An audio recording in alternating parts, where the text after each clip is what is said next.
Ехо, здравейте, привет!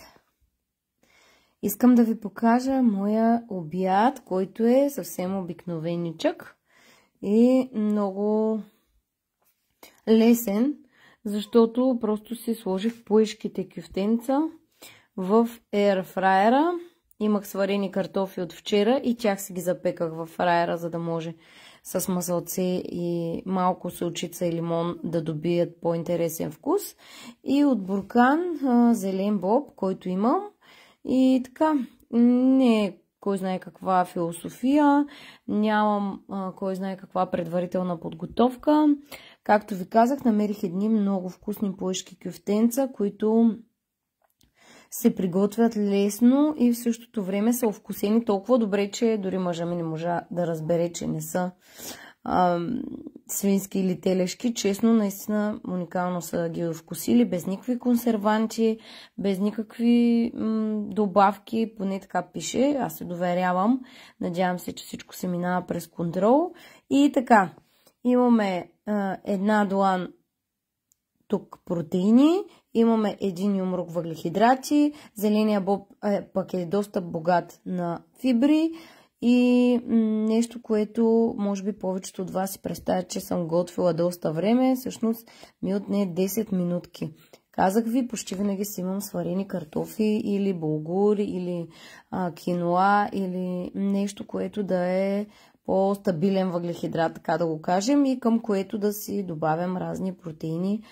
Мазнините, забравих да кажа, че тук съм сложила масло. Специално картофа го предпочитам с масло вместо с зехтин.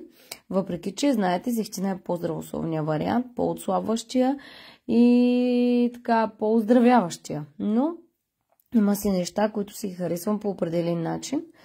И така, ето, това е моят обяд, който доста си харесвам.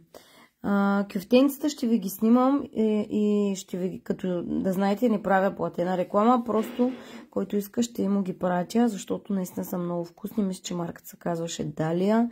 Не съм много сигурна, може и да се бъркам. Пуешки кюфтенца. Отново повтарям, за фибри и още малко въглехидрат имам зелен боб и малко картоф. Един малък картоф, който е така разрязан на две.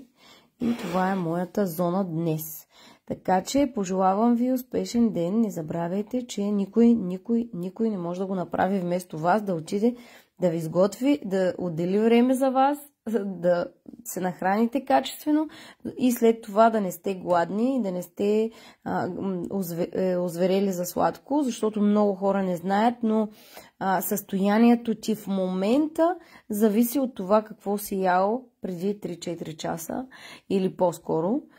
Защото ако сте прекалили със сладко и сте стяно, е много вероятно да сте отпаднали, да не може да се концентрирате, да сте така вяли, да го кажем, не енергични. Ако трите макроелемента, протеин, въглехидрати, мазнини са били в необходимата доза и баланс, то тогава много вероятно да сте много живи, будни, свежи, да не ви се спи, да не се чувствате гладни, ограничени и да нямате пристъпи на сладко и желание за вредна храна. Защото това само ние можем да го направим. Пожелавам ви успех и чао!